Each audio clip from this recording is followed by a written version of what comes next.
Hello, welcome to Free Bible Commentary with Pastor Teacher Dr. Bob Utley. Be sure to visit Free Bible Commentary at www.freebiblecommentary.org. Now, here's Bob. You studied something, and you studied it, and studied it, and studied it, and the more you knew, the more you know you didn't really know, but the more you knew what it wasn't.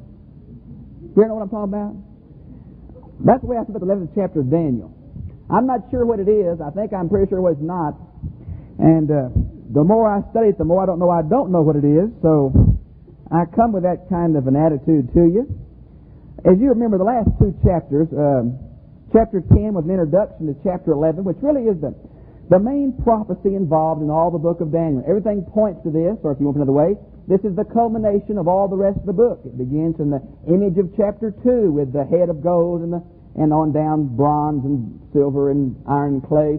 And then we saw it, we had a period there where we talked about Daniel and the three children and all their exploits. And then we came to 7, which dealt again with the beast, and then 8 with a different set of beasts.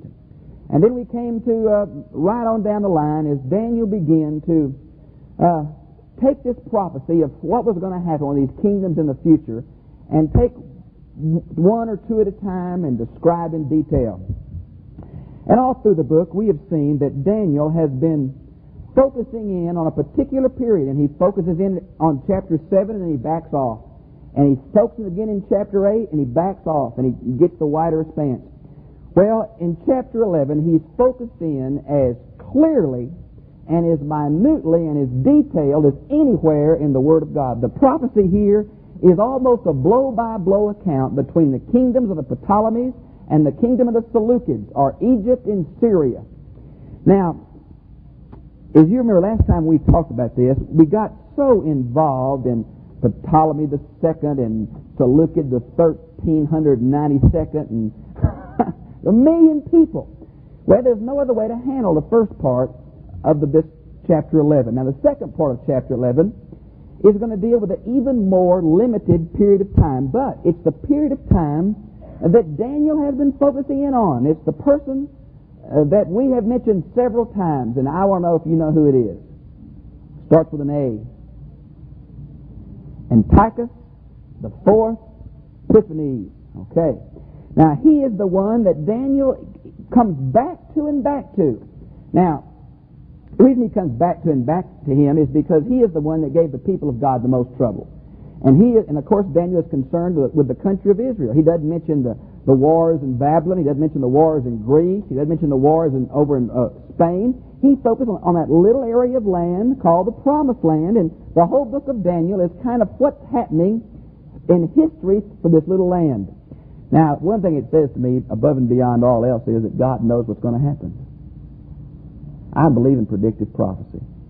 I don't think that God so much determines every step we take as I believe that God is a creature beyond time.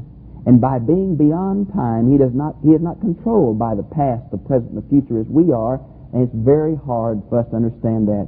Simply to say that God knows what's going to happen without necessarily causing, determining, forcing it to happen. And that's what I think we have involved right here. Now, as we focus in chapter 11, verse 21 is, I believe, the beginning of a new paragraph. And I'm going to read verse 21 through 45. Now, I need to ask you a question before I do. And by asking the question, I'm going to give it away, but I don't see any way to ask it. We've gone through all these different kings, and the king of the south and the king of the north, and it's switched back and forth from one kind of Ptolemy to another and one kind of Seleucid to another. Now, in verse 21, I'm just going to tell you that it begins, either verse 21 begins to talk about the Antichrist, or it begins to talk about Antiochus Epiphanes IV. And maybe it's a good place to tell you the other theories, and you try to filter in your mind. The other people they thought have been talked about in verse 21 and following is Constantine the Great, Omar ibn el-Khattab. For those of you who don't know interbiblical history, that's just a real tongue tire, but he was one of the rebellious people who lived in Palestine and rebelled against Roman authority. Some think it's the papal system, the Roman Catholic Church. Some think it's the little horn of Daniel 7. Some think it's Herod the Great. Some think it's the Antichrist. Some are quite sure it's Antiochus Epiphanes IV. I'm quite sure that nobody knows who it is except God, and He's not talking. So what we're going to do here is try to go through this and see if we can, the positive and negative about who is talked about here and why. And that's all I know how to do to handle it. So let's read. I want to ask one more question. When we read through this, I want you to tell me, very honestly, if you think there is a change of subject in verse 36. When we read through it, you tell me as we read through it, if you think there's a change of subject in verse 36. Okay, let's start at verse 21. And in his place a despicable person will arise, on whom the honor of kingship has not been conferred, but he will come in a time of tranquility and seize the kingdom by intrigue. And the overflowing forces will be flooded away before him and shattered, and also the prince of the covenant. And after an alliance is made with him, he will practice deception, and he will go up and gain power with a small force of people. In a time of tranquility, he will enter the richest parts of the realm, and he will accomplish what his fathers never did, nor his ancestors, but he will distribute plunder, booty, and possessions among them. And he will devise his schemes against strongholds, but only for a time. And he will stir up his strength and courage against the king of the south with a large army. So the king of the south will mobilize an extremely large and mighty army for war. But he will not stand, for the schemes will be devised against him. And those who eat his choicest food will destroy him, and his army will overflow, but many will fall down slain. As both kings, their hearts will be intent on evil, and they will speak lies to each other at the same table, but it will not succeed, for the end is still to come at the appointed time. And he'll return to his land with much plunder, but his heart will be set against the holy covenant, and he will take action and then return to his own land. At the appointed time he will return and come into the south, but this last time will not turn out the way it did before. For the ships of Kittim, or it can be CH or K, I think Kittim is probably better, will come against him, and therefore he will be disheartened and will return and become enraged at the holy covenant and take action. So he will come back and show regard for those who forsake the holy covenant. The forces from him will arise, desecrate the sanctuary fortress, and do away with the regular sacrifice. And they will set up the abomination of desolation. And by smooth words he will turn to godlessness those who act wickedly toward the covenant. But the people who know their God will display strength and take action. And those who have insight among the people will give understanding to the many. And they will fall by the sword, and by flame, and by captivity, and by plunder for many days. Now when they fall, they will be granted a little help, and many will join them in hypocrisy. And some of those who have insight will fall in order to refine, purge, and make them pure until the end time, because it is still to come at the appointed time. Then the king will do as he pleases, and he will exalt and magnify himself above every god, and he will speak monstrous things against the God of gods, and he will prosper until the indignation is finished, for that which is decreed will be done. And he will show no regard for the gods of his fathers, or for the desire of women, nor will he show regard for any other god, for he will magnify himself above them all. But instead he will honor a God of fortresses, a God whom his fathers did not know, and he will honor him with gold and silver and costly stones and treasures. And he will take action against the strongest of the fortresses, and with the help of a foreign god he will give great honor to those who acknowledge him, and will cause them to rule over many, and will parcel out land for a price. And at the end of time, the king of the south will collide with him, and the king of the north will storm against him with chariots and horsemen and many ships. And he will enter countries, overflow them, and pass through. He will also enter the beautiful land, and many countries will fall. And these will be rescued out of his hand, Edom, Moab, and the foremost of the sons of Ammon. And he will stretch out his hand against other countries, and the land of Egypt will not escape. But he will gain control over the hidden treasures of gold and silver, and over all the precious things of Egypt, and the Libyans and the Ethiopians will follow at his heels. But rumors from the east and from the north will disturb him, and he will go forth with great wrath to destroy and annihilate many. And he will pitch tents of his royal pavilion between the seas and the beautiful holy mountain. Yet he will come to his end, and no one will help him. Very clear, right? Obvious who it's talking about, right? It's not obvious for nothing. Now, all I know to do is to go through this on the way I usually do, by taking certain words, by commenting on certain passages, by trying to fit in what I think will fit, and by commenting on what I believe will not fit, and then come back in the end to have a discussion time. Now, this is the epitome or focal point or object of all the book of Daniel. Now, the rest of the book of Daniel has been seemingly confined, for the most part, to the age when the Roman Empire will begin and will be crushed. That possibly is not true in chapter 7, verses 24 and 27, which deal, many believe, with the Antichrist, and I think that is absolutely correct. And therefore it deals with the end time, and by the end time, I mean very close to the coming of the Son of Man again. And so I think that you have to take that into context when you look. Now, who is the person that's called a despicable person in verse 21? There is no question here who this person has got to be. The question is, does this person epitomize the forces or the attitude of the Antichrist?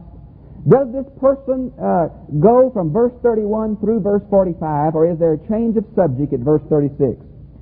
Obviously, to me at least, the person beginning in verse 21 is not the Antichrist yet. It is Antiochus Epiphanes.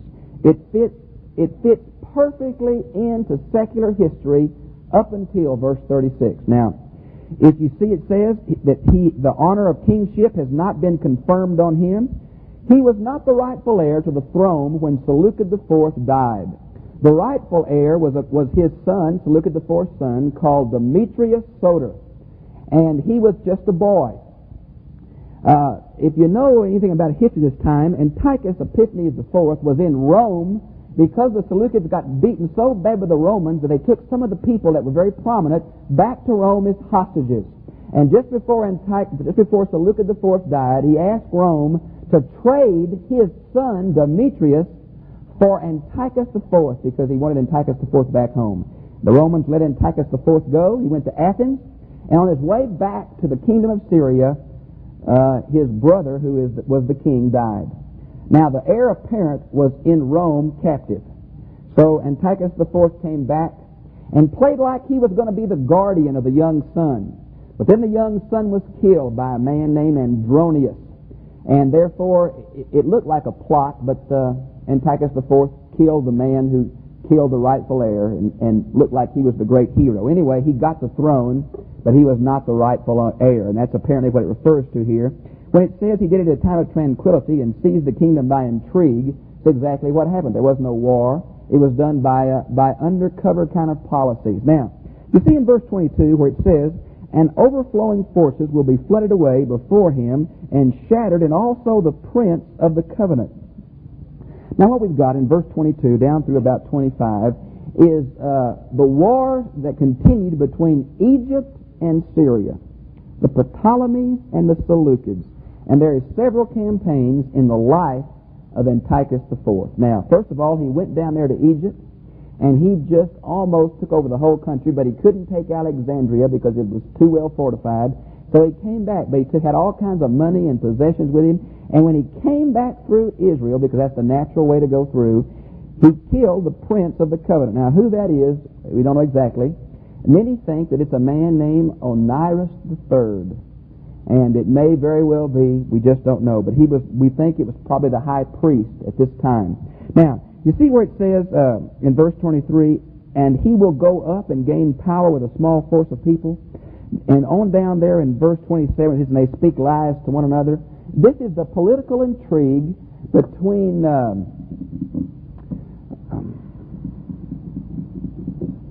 I forgot what Ptolemy it is. I think it's Philopater or Philopater or one of them, and this Antiochus. And they tried to flatter each other because, you see, there was two heirs in Egypt, and Antiochus picked one, and he was going to help one come to the throne, and they threw big banquets and parties and were kind of wooing each other. And what this whole thing talks about is that Jerome, you know who Jerome is? He's the one who translated the Vulgate, the Roman Catholic Latin version from the Greek and Hebrew. He lived about 300 A.D. He thought this little word going up refers to going up the Nile to gain power. There's a big, long intrigue in here, and there's a whole lot of things happened. I don't think... Well, let me just go through part of it again. You see the richest part of his realm there in verse 24? This thing I think can be two things. It can be one, that he went to Egypt and plundered Egypt, or number two, he went to the richest parts of his own kingdom to have more taxes. Now, when Rome defeated Syria, it demanded several things. Number one, it took all of Asia Minor from them except Sicily, I guess, and another little province there.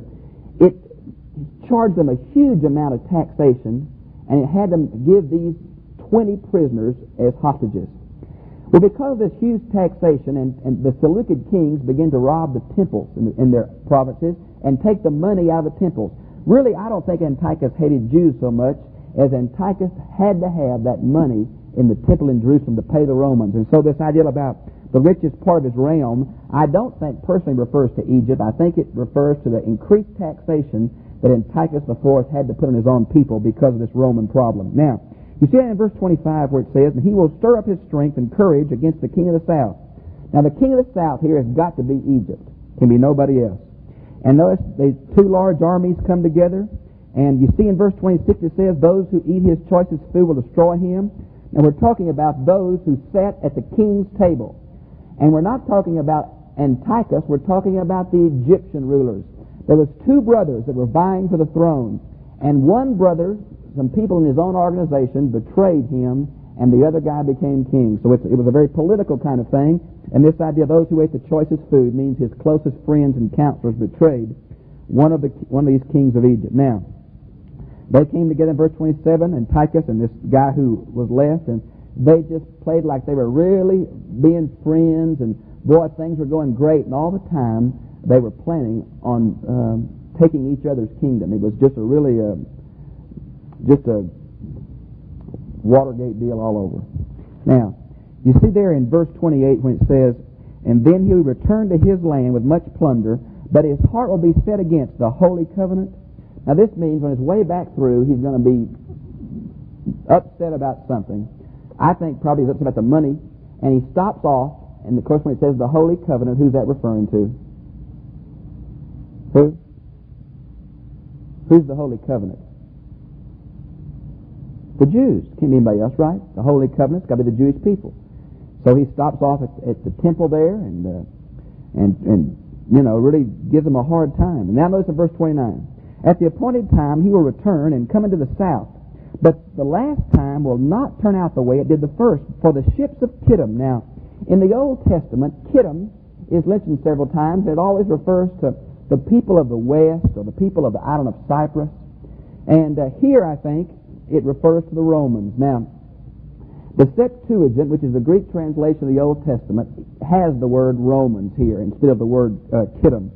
Now, what happened, if you know your history? Antiochus IV marched through Palestine again to get to Egypt. He was going to take over Egypt. And a Roman ship came with an ambassador on that ship, and he walked off right in front of the army and said, "Antiochus, the Roman Senate wishes you wouldn't take Egypt." And Antiochus started hee-hawing around, and this guy drew a circle around Antiochus IV and said, "You will answer me before you leave that circle, or you will go to war with Rome." And Antiochus threw a fit and ate his words and went back home. But he was mad as the devil, and he took it out against Palestine. When he came back through, he just, well, it goes a little bit further. There had been a fight for the high priesthood in Israel. And a man had heard, the guy who wanted to be high priest, called Jason, had heard that Antiochus IV had died in battle. So when he heard Antiochus IV had died, him and 1,000 of his men took over the city of Jerusalem to make him high priest. And the high priest that was there then, called Malleus, went into the temple and hid. Well, when Antiochus IV came back and heard that Jason had revolted, well, he just took Jerusalem, and he just killed a bunch and destroyed a bunch and had all the gold taken out of the temple and just knocked down the walls of the city and everything. He was so upset. And you know what he was. He was mad at Rome and took it out on the Jews. Exactly what happened. Now, you see where it talks about, you can just read that for yourself. In verse 31, you see what happened that's alluded to several times by Jesus Christ in Matthew 24 and Mark 13. And it says, and for the forces with him will arise and desecrate. Now, I don't know what your Bible has. The word is sanctuary fortress. Now, those are two nouns right together, and it sounds funny to us because I think for you to understand in English, you ought to put a hyphen between sanctuary fortress. And a better word for fortress that you might understand better would be refuge.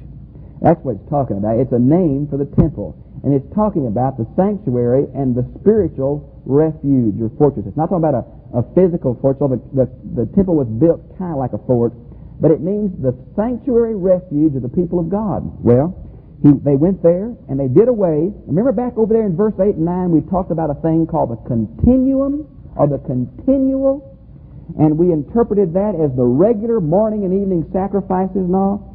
Well, what happened? They put a stop to all the regular feast days, to all the Sabbath observances, to the circumcision of children, to the special anything the Jews did. Anyone who had a copy of the law had to burn it, and it went so far that if a mother circumcised her child, the mother and all the family would be killed.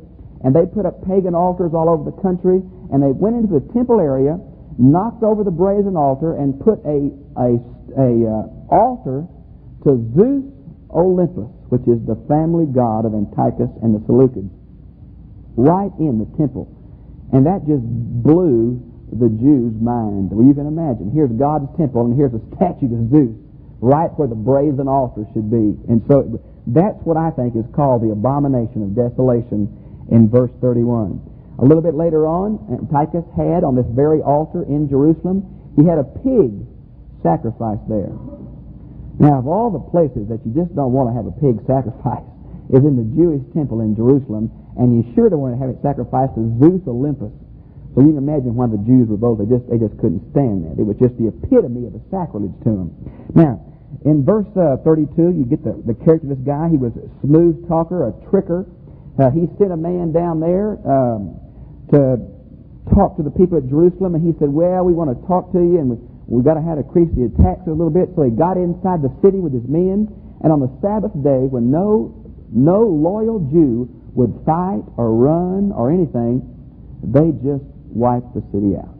Killed everybody, took slaves, tore down the walls, and just really a bad deal. And all was done by this subtle kind of trickery, like we're going to do this and that, and in the last minute just stuck a knife in them. So, now, you see what it talks about in verse 34, and they will fall. Well, let's move back a little bit. Notice here it says, and those who have insight among the people will give understanding to many, and they will fall by the sword and by famine and by captivity and by plunder for many days. Now, who is the they will refer to? Can you follow? Who is the they will there? In verse 33. Faithful Jews. Faithful Jews. Those who had the true worship of God, the true understanding, they're the ones who are going to die. Now, you notice it says in verse 34, now they will fall, and they will be granted a little help, and many will join them in hypocrisy. Now, they will is a future tense, and therefore I think this is the only reference in all the Bible to guess who? Who was the little help that came? Who was the man, the biggie, during this time for the Jews? Judas Maccabeus. He completely overthrew the Syrian domination and gave freedom back to Israel for a while. Do you know that every time that you have Christmas and your Jewish friends have a thing called Hanukkah? Do you know what Hanukkah is? It's the Feast of Lights. And the Feast of Lights that happened in 168, December 25th, is the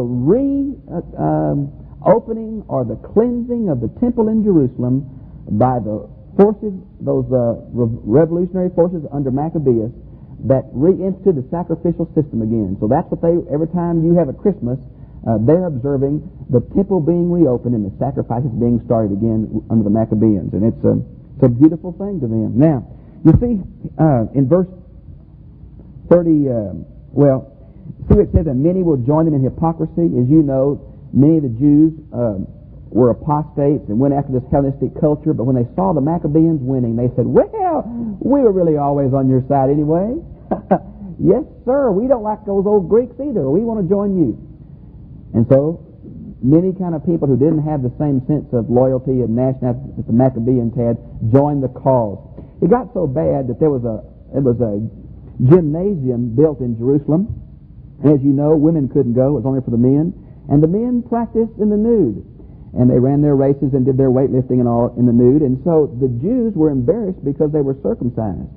So they invented an operation so a man could have an operation where he would not look circumcised anymore. Well, you can imagine what that did to the faithful Jews. They threw a fit. And that's just one of the examples of what was happening in this time, in this attempt by Antiochus to Hellenize the Jews. Now, you see in verse 35, I think it's a real key here for something that was meaningful to my life. And some of those who have insight will fall in order that, or for the purpose to, refine, purge, and make pure. Now, may I ask you a question? What is the purpose of trials and temptations in the Christian life? God just wants to sock it to you. Doesn't like you too happy, wants you to be a little miserable.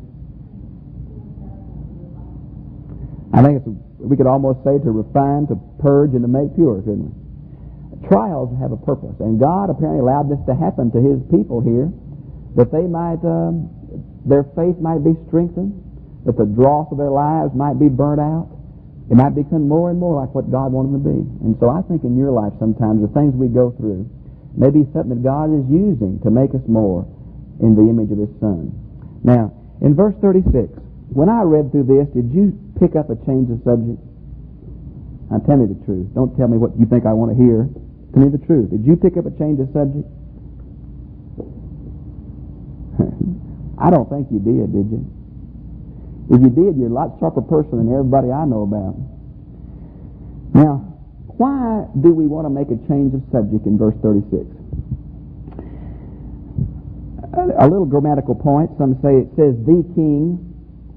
Well, that seems very flimsy to make a change of subject on. Some say it says, and this will be a point to the end time, and there shows a transition.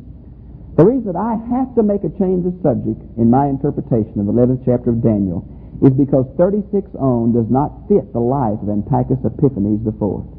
Many people have rejected the book of Daniel and say it's written by a man during the Maccabean period because they say the rest of this is so accurate history and this is so faulty history that what you've got is a man writing during the days of Antiochus IV, and he can write what's already happened as if it hadn't happened, but he's writing it so accurate. But he didn't know about Antiochus dying over in Babylon, so he just wrote about this, and it was just kind of a make-believe kind of thing in this last part. And so the rest is just history, and this is fabrication. Now, friends, there are people who believe that about the book of Daniel, that the book of Daniel is written in the Maccabean period and not by the person Daniel who lived back in Nebuchadnezzar's reign. Now, to me, that is abhorrent to me, to think that the Bible includes something that's false in the sense of just pure fraud. I don't care how pious or how meaningful it was or how needed it was. To me, to say that an angel said when somebody, not even Daniel, is saying it, to me is a lie, and God doesn't work in that manner, okay? So, if it completely doesn't fit the rest of Antiochus' life, you've got to have a change of subject in verse 36, or you've got great problems with the text of Daniel. Now, first of all, let's talk about who the change of subject can be. Now, most everybody starts throwing people up, and we say, oh, that's a bunch of bull, but if you look at their lives, you'd see some affinities. They say Herod the Great. You say, well, how does that fit, Herod the Great? Well, number one, he didn't follow the worship of his fathers. His father was an Edomian, right? He became Jewish. He was circumcised by force by a man named John Hyrcanus, who was the high priest then. So you got Herod the Great fits to some extent. Constantine the Great is the one that is put forward by Jewish interpreters, because they sure don't like Constantine, because he was the beginning of the real persecution for the Jews. And then a person like Luther, Martin Luther. You know who Martin Luther thinks it was? Who do you think Martin Luther would make the Antichrist or make these people? Just think, who? The Roman Church, huh? Sure, and you say it doesn't fit. Well, he said they despise women, they don't get married, you see, that fit. And they were after gold and money and silver, and well, that fits pretty much, you know, the history of the Roman Catholic Church early. And then they say stuff like, well, they were political and they came with large forces. And that describes the Roman Catholic Church early as a political kind of thing. It fits real well, parts of it. Guess who Calvin thought it was? John Calvin, another reformer, thought it was the whole system of Roman government, the nation of Rome. And it fits very well, the nation of Rome. But, to me, the very change of subject here, when it doesn't seem like a change of subject, is a very dubious interpretation to just stick somebody in. How many of you have heard the interpretations that Hitler was the one that's all this talking about? You ever heard somebody say that? How many of you heard in the last couple of years that Kissinger is the one? Okay, now you see what we're doing? Do you see what we're doing? What did Luther do in his day? What did the Jews do in their day? We stuck in the people that our own historical context says. What you see? So that says to me, be careful here. Now what we've got, if you read right through, it seems like we haven't changed subjects. So what I want to talk to you about is the way the Bible seems to use historical situations and how it has a telephoto lens, if you please. And it zooms in from historical to the end of the world and zooms back in just like that. You say, don't believe it. It happens all through Isaiah, all through Jeremiah, all through Ezekiel, all through Amos and Hosea, all through Malachi, all through Zechariah, all through Obadiah and Habakkuk, and all the rest. A local situation is zoomed in on as being the final situation of the world. You know what I'm talking about? Somebody will come and destroy a bunch of people, and there'll be fear, and they'll say, and this is what it's going to be like at the end of the world. And so they'll zoom from the historical to the end, and they'll zoom back. We would like to call it multiple fulfillment of prophecy, but I think better it's this fuzziness between the historical here and now and the one day coming. Now, do you catch we're doing the same thing with Hitler and Kissinger? You see what we're doing? We're taking our local existential situation and saying, ours is the end time. Ours is the last day. We're living in the day of prophecy, and so we focus the end right up to us. Now, you might like that, but I just want to say that everybody since a man named Porphyry has been doing that. Everybody has thought that their age was the last days. Everybody has thought their particular problem is the Antichrist. So that little red light goes off in my head. Utley, don't do it in your day. Don't stick it on somebody today, because everybody in the past has done it.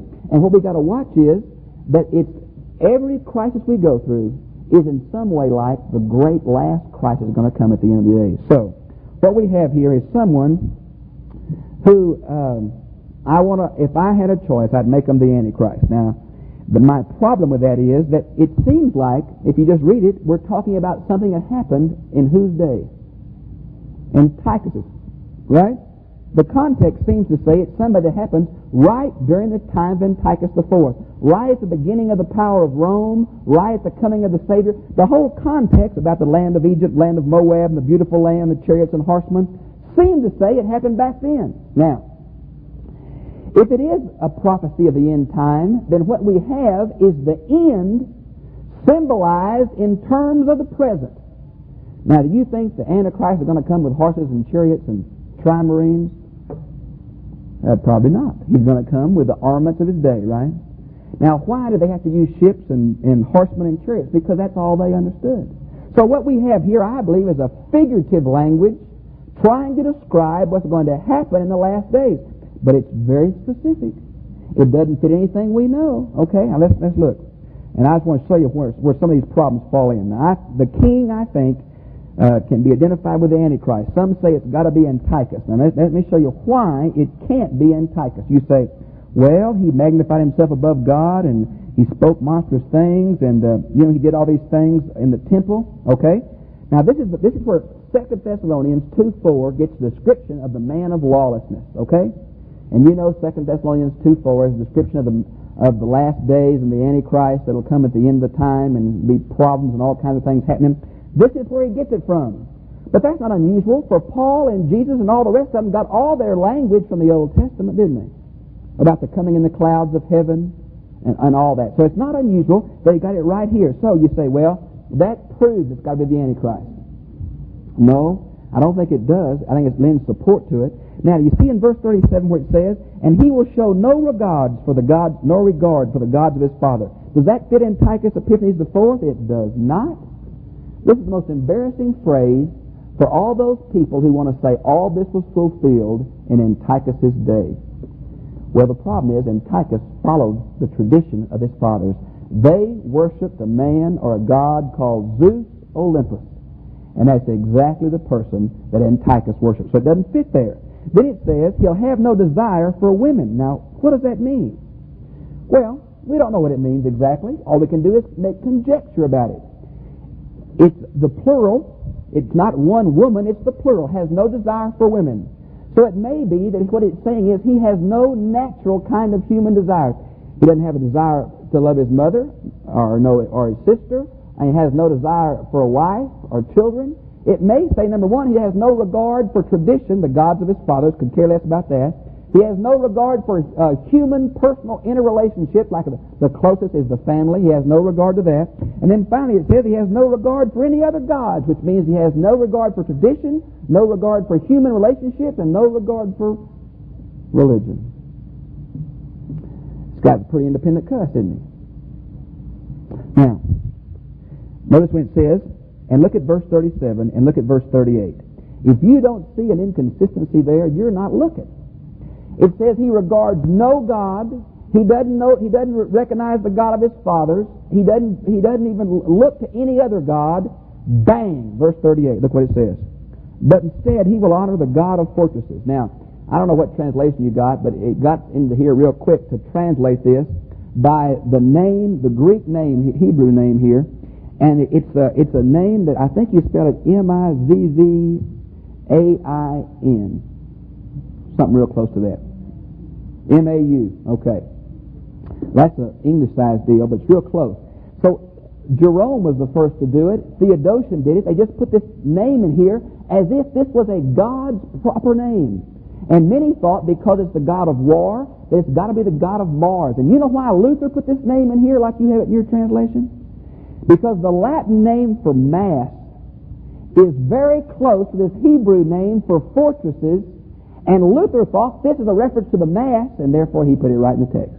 Now, do you see the presupposition there? Luther knew in his heart that this guy was the Pope, the papal system, and therefore what does he do?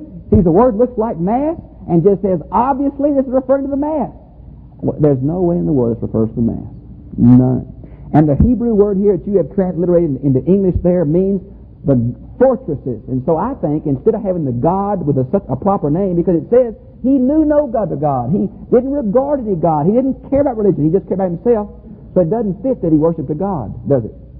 Now, I think what it's saying is that he went bananas over warfare. He always thought about the God of fortresses or fighting or taking strongholds or always being in battle or who can I kill tomorrow or where can I fight next week, you see? He was possessed by fighting. Now you say, was that fit? I think it fits very well. Now, when it says a God whom his fathers did not know, obviously, and it says he will honor him with gold and silver and costly stones and treasures. Do you honor a God of war with gold and silver and costly stones and treasures?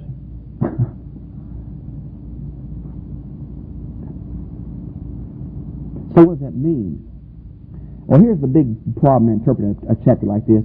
Do you take everything literally? You can't. You just can't.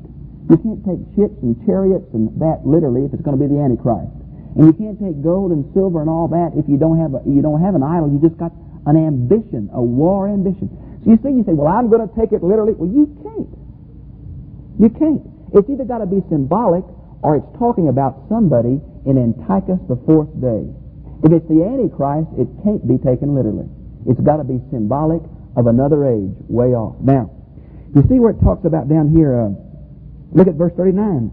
And he will take action against the strongest of fortresses with the help of what?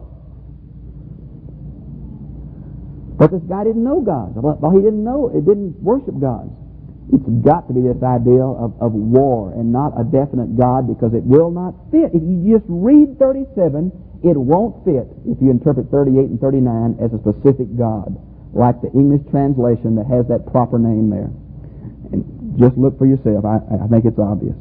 Now, verse 40, what have we got? Well, we got at the end time. Now, I'm going to go about 5 minutes over, but I cannot stop here. I'm not coming back next week on this. It's just, every time I stop for a week, I know it blows your mind because I forget all these names, and I know you do too. And so, at the end time, I say that with you now at least 5 times in Daniel. What does the end time mean or does not mean?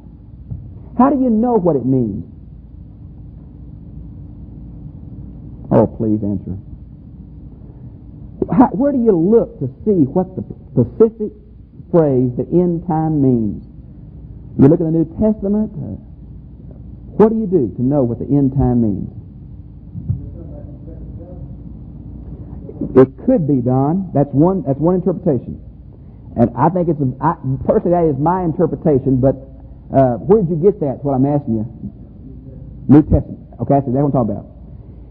Is it legitimate to take the meaning of the word in the New Testament and apply it every time the word appears back in the Old Testament? No. The only way to know what the little phrase, the latter days, or the end time, or the day of the Lord, means in the Old Testament is a little principle of interpretation called what? Context. You can't know what it means until you read the chapter in which it's written. Now, in the earlier part of chapter 11, the end time means the time of the death of Antiochus IV. Doesn't mean that here, though, does it? If this is somebody contemporaneous with Antiochus, it means back in that day. If it's talking about the Antichrist, it means what? The second coming. So you've got to look at the context. It doesn't always mean the same thing. Now, at the end of days, the king of the south, and that's got to be what? Egypt? Got to be Egypt. Will collide with him, the king of the north, and will storm against with chariots and horsemen and many ships, and he will enter countries and overflow them. Now, you say, well, if this is the Antichrist, how do you know it's Syria and Egypt? Good question. You say, yeah, but Bob, you just told me up there in verse so-and-so that the king of the south meant Egypt and the king of the north meant Syria, and now you're changing it? That's exactly what I'm doing. Do you understand why I'm doing it? I'm doing it on a set of presuppositions. It will not fit historically from 36 on. If it will not fit historically, you've got a problem with the text.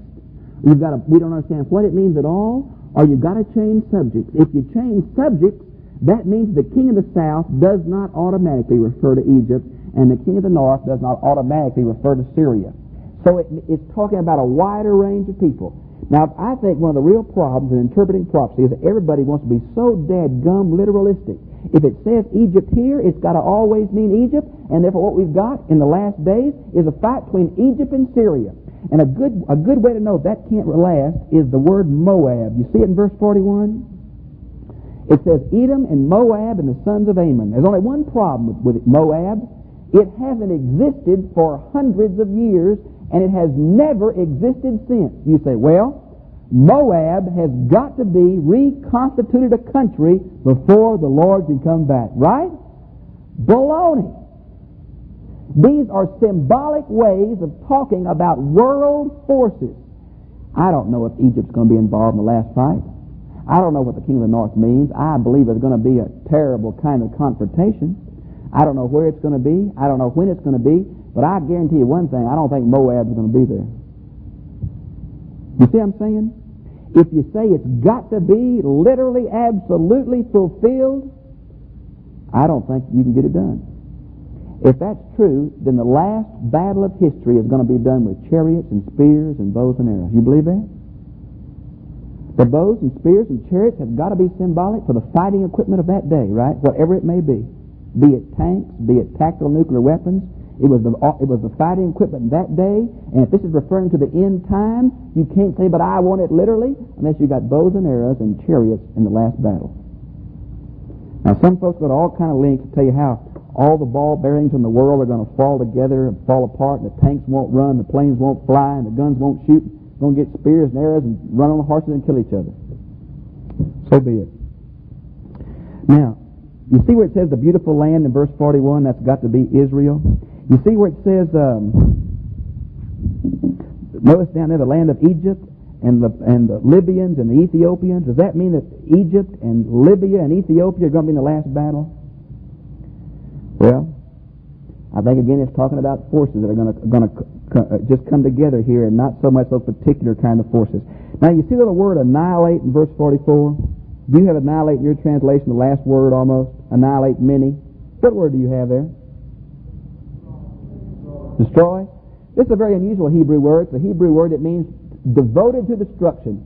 Remember why it was that Achan couldn't take anything out of Jericho when Jericho fell? Why was it? Right, and the word they use there is korban, which means totally dedicated to God. Therefore, you couldn't take anything; it was all His, and He did. This is the same word. It means totally devoted to God, and the idea there is for destruction. Now, how that fits in here, I do not know, but that's the Hebrew word there. Now, you see where it says, He will pitch His tents in the royal pavilion and the seas and the beautiful mountain. Now, the seas is what? Well, some say it's a Dead Sea, but really the word Dead Sea is never used like this. It's got to be the Mediterranean Sea. And the beautiful holy mountain's got to be what? It's got to be Mount Zion. It's got to be the temple. So you got, and if this is Antiochus Epiphanes, you've got him in the promised land when he dies. But Antiochus didn't die in the promised land. He died over in Babylon. Now, does this mean the last days there's going to be a huge war somewhere around Jerusalem? Well, it seems to be that there are several texts that seem to point to that. There are some in Ezekiel. There are some in Zechariah. There are some apparently here that there's going to be a confrontation of forces in the last day somewhere in the promised land. How, who, where, when, I don't know. But I think what we've got here is the Antichrist. Now, sorry about that, folks. It's the best I can do this chapter. Wish I could do better. Wish I had all the answers. I don't.